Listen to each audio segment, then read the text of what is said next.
प्रश्न नंबर 2, निम्नलिखित में से प्रत्येक के योज्य प्रतिलोम लिखिए। निम्नलिखित में से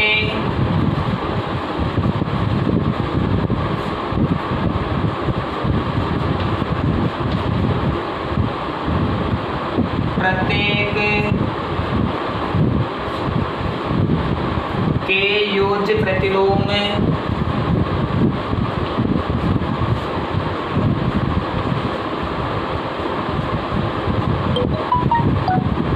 प्रत्येक के योज्य प्रतिलोम लिखिए।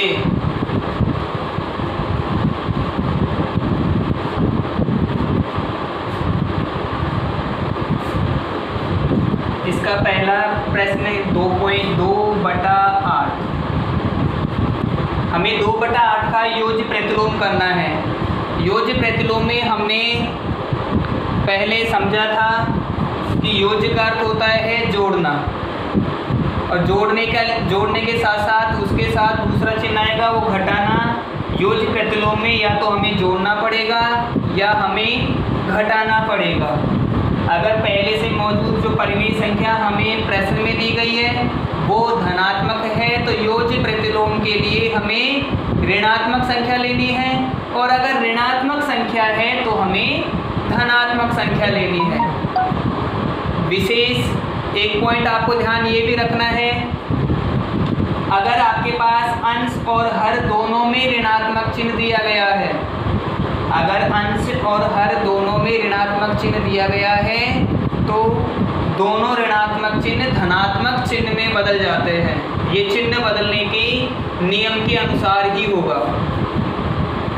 2/8 मैं आंसर में लिख दूँ 2/8 का योज्य प्रतिलोम।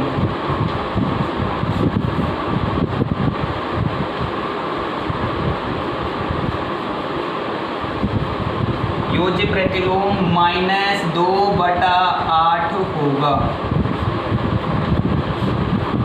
क्यों होगा इसका भी पता लगा लेते हैं,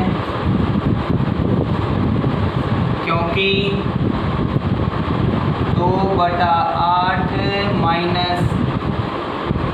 -2/8 2/8 पहले वाला है, -2/8 इसके साथ और संयुक्त कर दिए। दोनों का हर समान होने के कारण लैसा भी समान हो गया, दोनों के अंश भी समान ही है। 2 में से 2 घटाया 0, 0/8।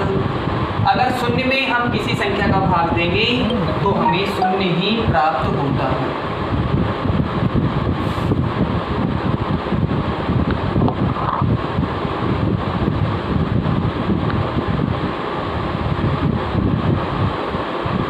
ठीक है, पहले वाला क्वेश्चन उम्मीद करता हूँ आप सभी को समझ में आ गया होगा।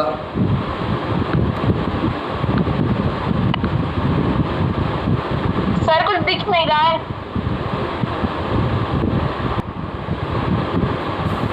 नंबर 2 -5/9 लिखूंगा। -5/9 का योज्य प्रतिलोम।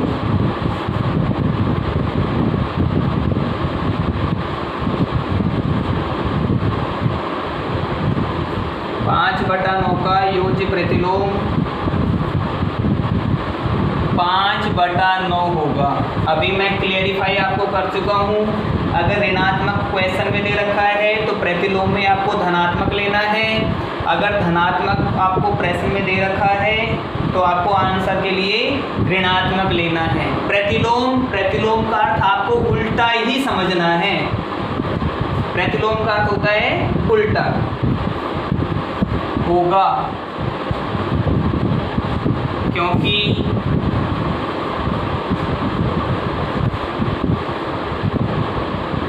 -5/9 +5/9 बराबर -5 + 5/9। हर समान होने के कारण इनका लैसवी 9 ही प्राप्त होगा। 5 में से 5 गया, अंश हो गया 0, 0 को 9 से विभाजित 0 का बाद में थर्ड नंबर क्वेश्चन है इसी का, -6/-5। Number third, -6/-5, -6/-5। इसे मैं 6/5 भी लिख सकता हूँ। इसलिए लिखेंगे क्योंकि अंश और हर का अर्थ होता है कि ये एक दूसरे के भाग में हैं। इस तरह हम बटा में लिखते हैं तो 6 में हम 5 का भाग दे रहे होते हैं सामान्य परिस्थितियों में।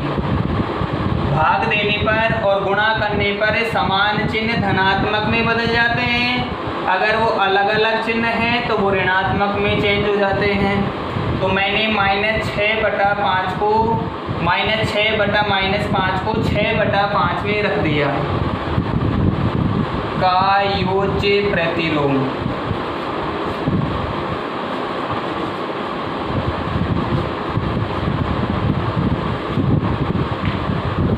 योज्य प्रतिलोम -6/5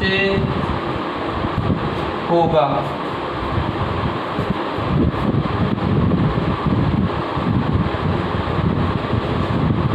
क्योंकि 6/5 -6/5 हर समान है, अंश भी आपके पास समान है।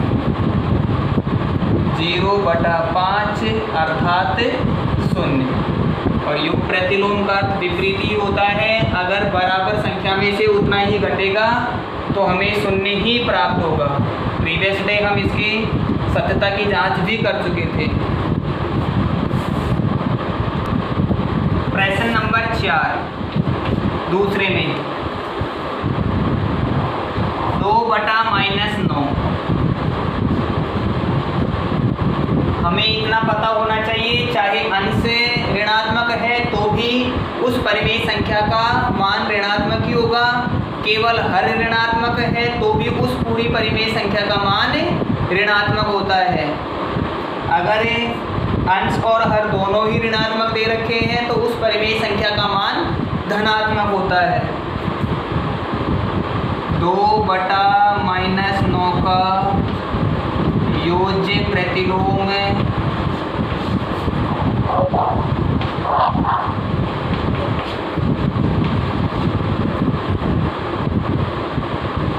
2/9 होगा। क्यों होगा वो भी लगा देते हैं। क्योंकि 2/-9 प्लस 2/9 बराबर -2 + 2 और इनका लेसन 9। 2 में से 2 0/9 हमें 0 ही प्राप्त हो रहा है। अगर 0 ही प्राप्त हो रहा है तो हमारे स्टेप्स क्लियर है। अगर 0 प्राप्त नहीं हो रहा तो इसका अर्थ है कि हमने कहीं पर कोई गलती जरूर की है। लास्ट 19/6। 19/6 जो 6 माइनस वाला दे रखा है। 19/-6 का योज्य प्रतिलोम में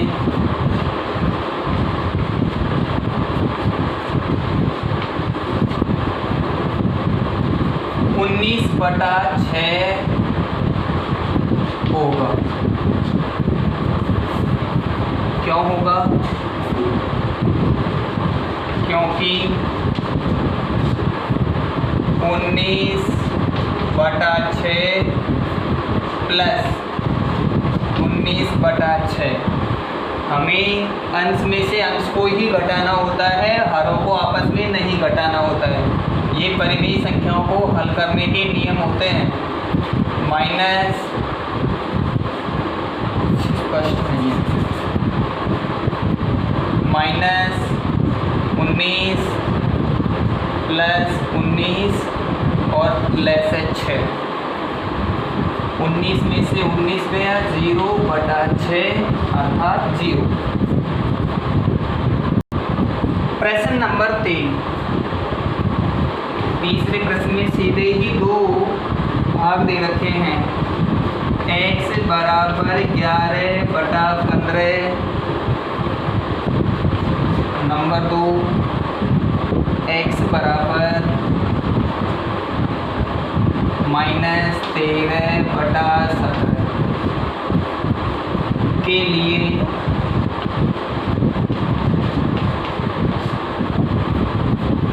सत्यापित कीजिए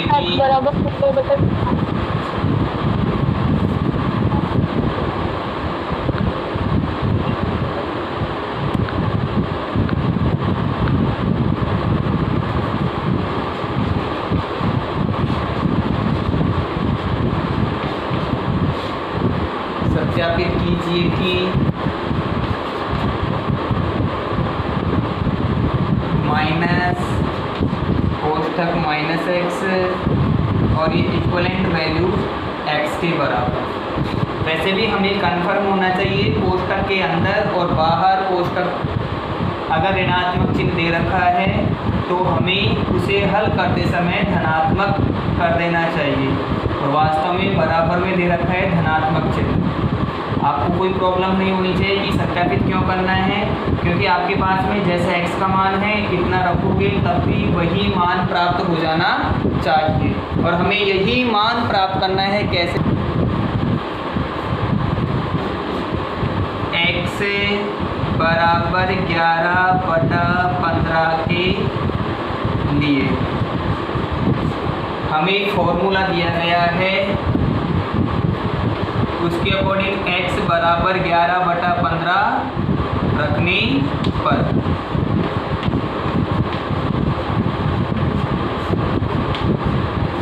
x की जगह 11/15 इस सूत्र में रख दूँ, माइनस x की जगह 11/15 इक्वल वैल्यू है 11/15। अगर दोनों पद बराबर हैं तो सत्यापित है, और दोनों पद बराबर नहीं है तो ये हमारा सत्यापित नहीं होगा।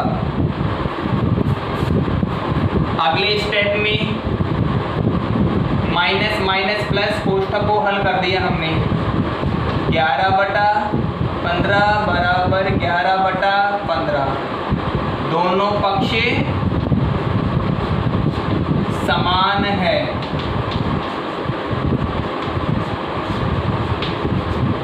अतः उत्तर सत्यापित है।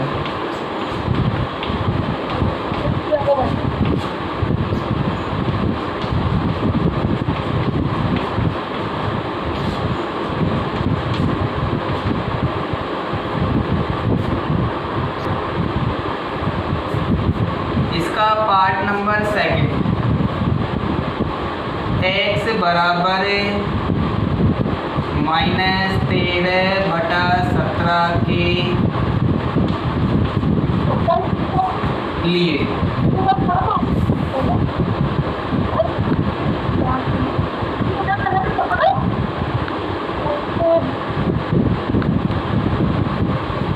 x बराबर 13/17 रखने पर x बराबर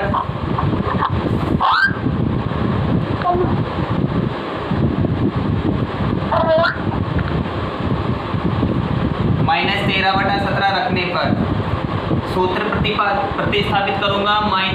-x बराबर x में, ठीक है, माइनस फिर से हमें x की जगह रखना है -13/17 बराबर x की जगह -13/17, माइनस पहले वाला कोष्ठक कटेगा तो ये बदल गया प्लस में, और यहाँ हो गया -13/17। ध्यान रखना है एक बार में हमें एक ही कोष्ठक हल करना है।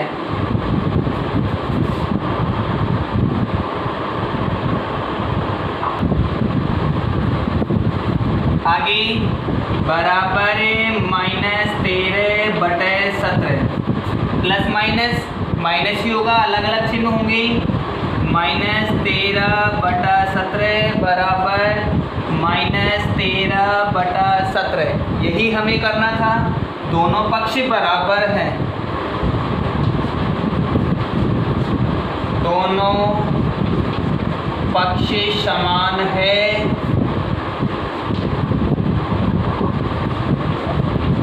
अतः यह पद सत्यापित है।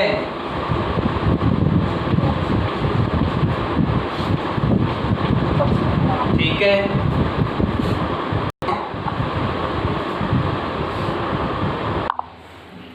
निम्नलिखित के गुणात्मक प्रतिलोम ज्ञात कीजिए। निम्नलिखित के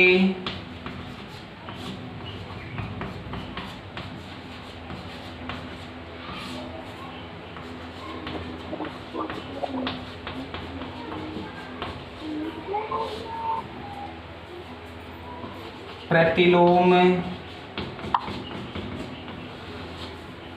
ज्ञात कीजिए।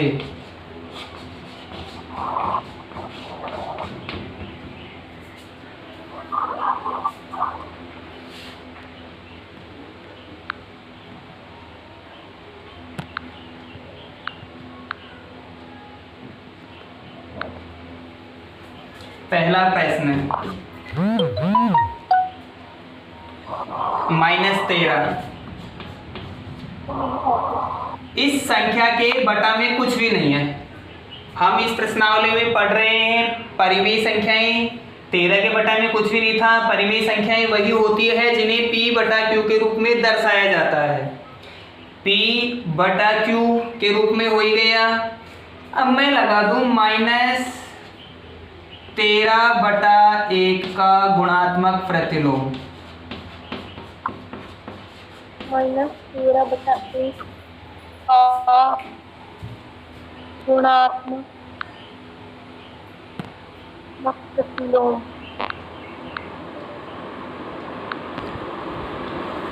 गुणात्मक प्रतिलोम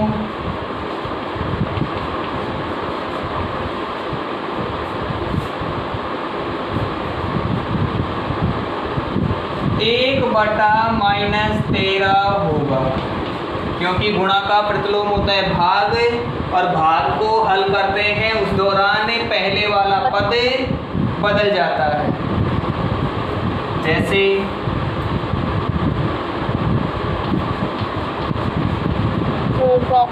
-13/1 गुणा का प्रतिलोम होता है भाग।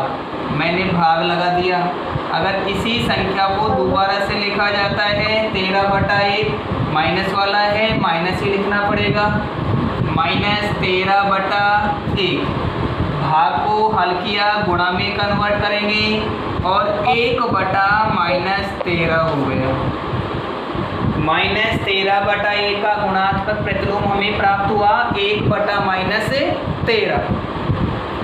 1/-13 प्राप्त होने के कारण ही हमने लिखा है कि -13/1 का गुणात्मक प्रतिलोम 1/-13 होगा। हल करके देखते हैं। 13 को 1 से गुणा किया, 13, 13 एकम 13, इधर भी 13 को 1 से गुणा किया, 13 में 13 का भाग एक बार जाता है, दोनों माइनस एक दूसरे के साथ क्रॉस हो गए। गुणात्मक प्रतिलोम जब भी करते हैं तो अंत में जब हल कर दिया तो धनात्मक 1 बचना चाहिए। हम इनकी परिभाषा पढ़ी थी, उस दौरान क्लियर कर चुके थे। नंबर 2,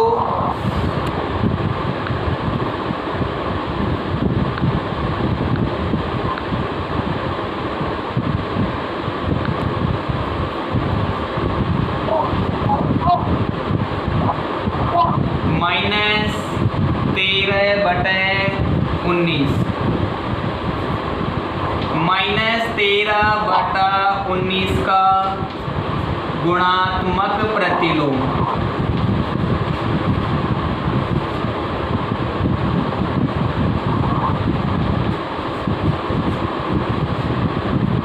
गुणात्मक प्रतिलोम 19/-13, यानी विपरीत ही लगाना है हमें।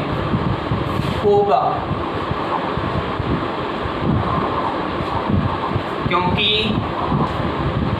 जैसे हम लगा सकते हैं इसके एग्जाम्पल में, जैसे -13/19 गुणा का प्रतिलोम भाग में हो गया, वापस हमने -13/19 ही प्रयोग किया।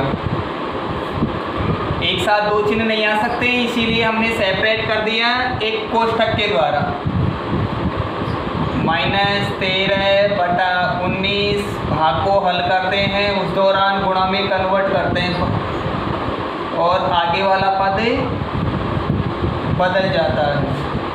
13 को 19 के साथ गुणा करेंगे, आप चाहे तो गुणा कर लो, आप चाहे तो सीधा भी काट सकते हैं। 19 से 19 कटेगा एक बार, 13 से 13 कटेगा एक बार, क्योंकि दोनों में ऋणात्मक चिन्ह है तो हमें भी प्रॉब्लम नहीं आनी चाहिए।